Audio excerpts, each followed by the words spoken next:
I'm Chris. And I'm Wesley. The sloppy loon. These days, yes, the loon. That's really not a stretch at all.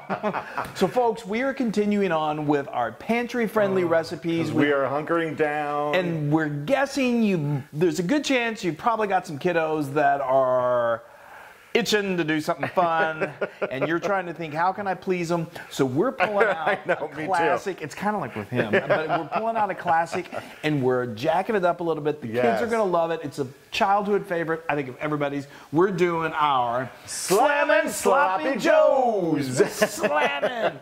So this is so adaptable, again, like what we've been talking about, to whatever you have in your pantry. Right. I mean, we don't want you to go out if you don't have it, but if you do, be careful. That's right. And follow the rules. Follow the rules. We hope everyone is safe and doing well. Okay, so let's get into it. I'm going a little crazy. As a loon. Okay, so now let me tell you about what we've got going. So it's Sloppy Joe's, so it's ground beef. Hopefully you've got like 1.5 pounds of ground beef stuck in the freezer. If not, you know, whatever. See if you can get your hands on some nice ground beef. I like to go with like 85% lean. That's going to have a little bit of fat content, which is going to give us some flavor, but it's not too grease-ridden. And 93% is really, really lean. So I like the flavor of 85%. But first of all, before we add that ground beef, we're going to cook up some onions and some green peppers. So I've got like a cup of just chopped onions, and say a 1/2 cup or a cup, whatever you like, a green bell pepper. Red bell pepper would work.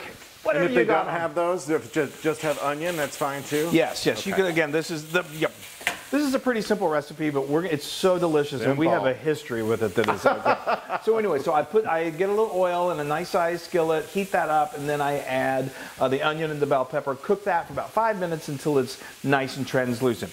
Then I dump in my ground beef and use a nice wooden spoon to just kind of break it up, and then continue to cook it till it's nice and brown. You threw some salt and pepper in there, right? Yes. You're getting ahead of me. Once it's nice and brown, then I like to season like all the layers of our dish. So we're going to season our meat. So we're going to give like just a good, I would say maybe a 1/4 teaspoon of salt and a nice healthy pinch just to season that meat. Okay. Now this will have rendered, even though it's kind of lean, it will have rendered some fat. Some people leave that in. I don't like cooking with a whole lot of grease. So what I do is you don't want it to be that sloppy. Right. Right. We're sloppy enough as it is. So anyway, so what we're going to do, and it's healthier. Right. So what we're going to do is I tilt my skillet to the side, get a nice big spoon, and then fish out most of that grease. You're going to want to leave a little bit of it, maybe about a tablespoon, because it does add flavor. And also, if you did like into a colander, into your skillet, into your sink, you're going to lose all of it, and some of that flavoring is just going to go down the drain. Oh, sure, yep. Okay, so now we are up to speed. So now this is nice and hot, and this comes together so quickly, and you can easily, this would feed a pretty nice family of 4. You can easily double this recipe and have it for lunch throughout the weeks or a couple weeknights. It's great. So, all right, here's what we're going to do to really make these. Yes, slam it. Okay.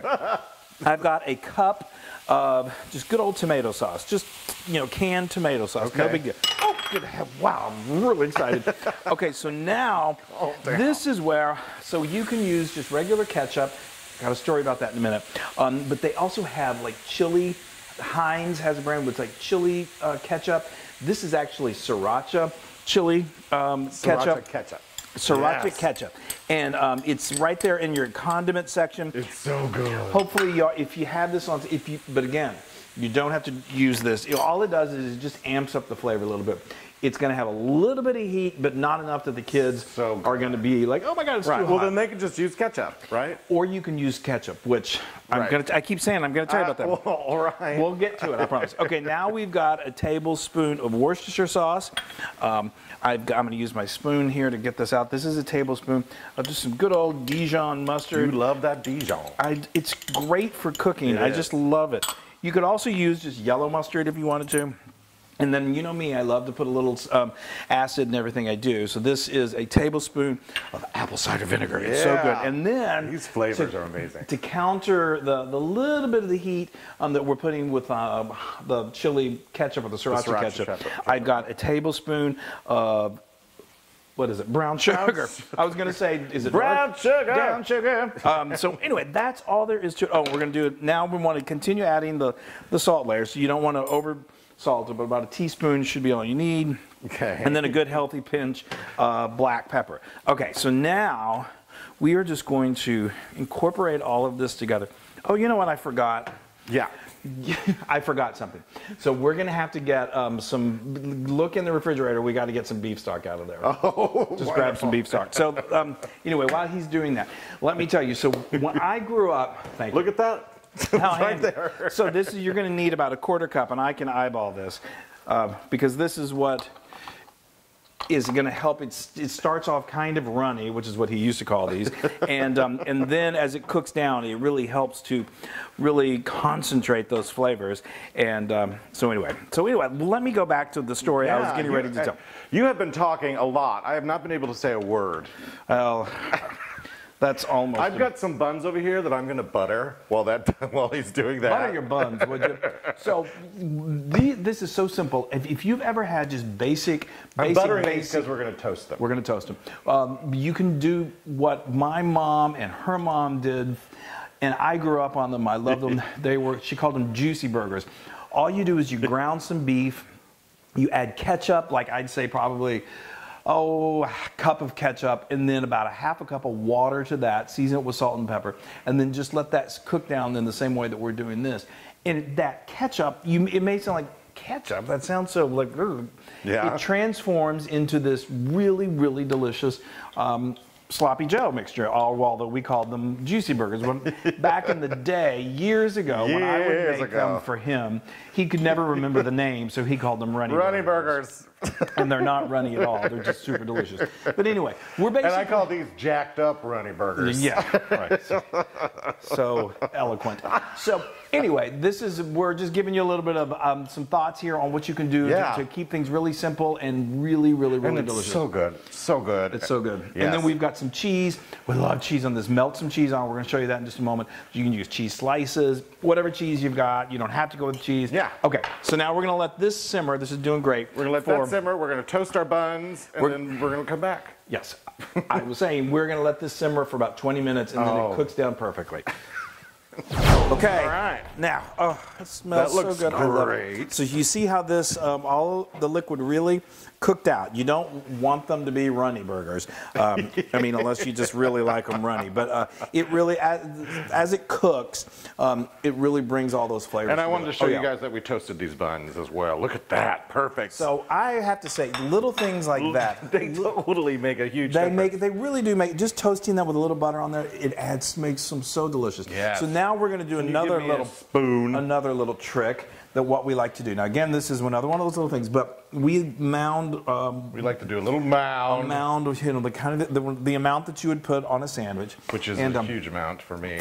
Yeah, but we all pretty much knew that. Okay, and then you grab that. Then what we do is we like to get the shredded cheddar and just put a pile of it on right there. Now it's hot enough.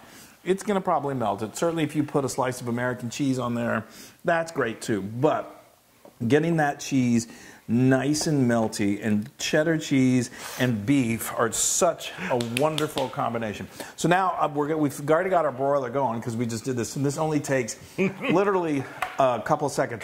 Watch it. Watch these and watch these. When you're using your broiler, it'll burn in a second. So you got to learned that lesson many a times. I know. Okay, we're going to broil, and then we'll be back. Broil it, baby. Okay, that was fast. Yeah, it literally, and see, it just, isn't that perfect? Beautiful? It just kind of gets it kind of nice and toasty on top. Oh, yeah. That is beautiful. I love it when that cheese melts like that. I know. Now, again, I'll give you some room. Thank you. Give me some room, would you?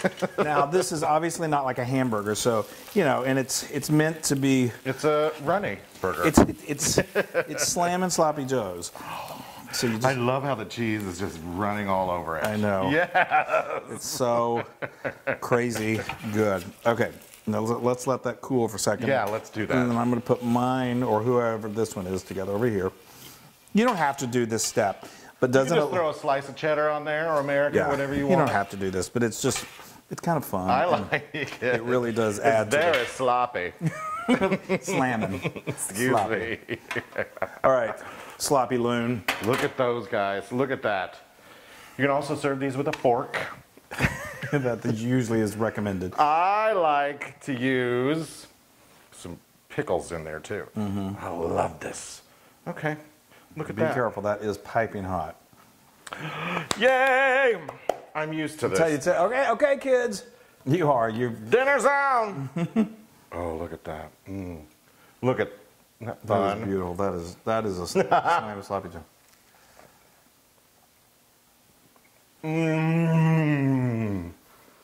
I mean, sloppy joes have never been so good. No. He's going back in for more. Oh. You're gonna eat that. That's why I have to nowadays. I have to make my own plate. Oh, I need a napkin. Oh, okay.